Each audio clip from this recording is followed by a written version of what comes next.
আসসালামু আলাইকুম রহমতুল্লাহি ওয়াবারাকাতুহু। সুপ্রিয় দর্শক শ্রোতা, আজকেও একটি নতুন ভিডিও নিয়ে হাজির হয়ে গেলাম প্রতিদিনের মতো। তো আজকের বিষয়বস্তু হচ্ছে রিসালাত, ইসলামিক ভিডিও পার্ট 7। তো চলুন কথা না বাড়িয়ে ভিডিওটি শুরু করা যাক। রিসালাত আরবি শব্দ। রিসালাত শব্দের অর্থ হলো বার্তা, চিঠি পৌঁছানো, পয়গাম, সংবাদ বা কোনো ভালো কাজের দায়িত্ব বহন করা। ইসলামী পরিভাষায় মহান আল্লাহ তাআলার পবিত্র বাণী মানুষের নিকট পৌঁছায় দেওয়ার দায়িত্বকে রিসালাত বলা হয়। আর যিনি এ দায়িত্ব পালন করেন তাকে বলা হয় রাসূল।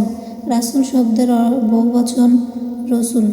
আল্লাহ তাআলা যুগে যুগে রিসালাতকে নবী রাসূলগণের মাধ্যমে প্রকাশ করেছেন।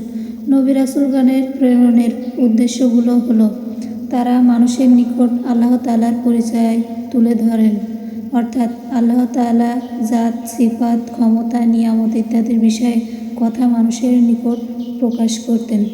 সত্য ও সুন্দর জীবনের দিকে আহ্বান জানাতেন। আল্লাহ তাআলার ইবাদত ও ধর্মীয় নানা বিধিবিধান শিক্ষা দিতেন। পরকাল সম্পর্কে ধারণা প্রদান করতেন। পৃথিবীতে আল্লাহ তাআলার আদেশ, নিষেধ ও বিধিবিধান বাস্তবায়নের জন্য হাতে কলমে শিক্ষা দিতেন। ভিডিওর মাঝখানে ছোট্ট একটি অনুরোধ থাকবে, ভিডিওগুলো ভালো লাগলে অবশ্যই ইউটিউব থেকে দেখে থাকলে সাবস্ক্রাইব করবেন এবং ফেসবুক থেকে দেখে থাকলে ফলো দিয়ে আমাদের সাথেই থাকবেন। তো চলুন কথা না বাড়িয়ে মূল আলোচনায় যাওয়া যাক। নবী রাসূলগণ ছিলেন অত্যন্ত জ্ঞানী, বুদ্ধিমান, সুবিবেচক ও বিচক্ষণ। দুনিয়াতে আগত সকল গোষ্ঠী বা জাতির জন্যই আল্লাহ তাআলা নবী রাসূল বা পথ প্রদর্শনকারী পাঠিয়েছেন। আল্লাহ তাআলা বলেন, আর প্রত্যেক সম্প্রদায়ের জন্যই পথ প্রদর্শক রয়েছে। সূরা আর-রাদ আয়াত ৭।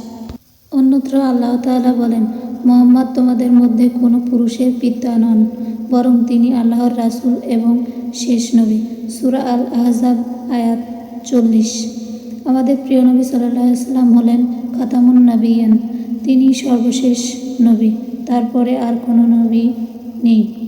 কেননা হযরত মুহাম্মদ সাল্লাল্লাহু আলাইহি ওয়াসাল্লাম বলেছেন, আমি শেষ নবী, আমার পরে কোনো নবী আসবে না। সহিহ মুসলিম শরীফ।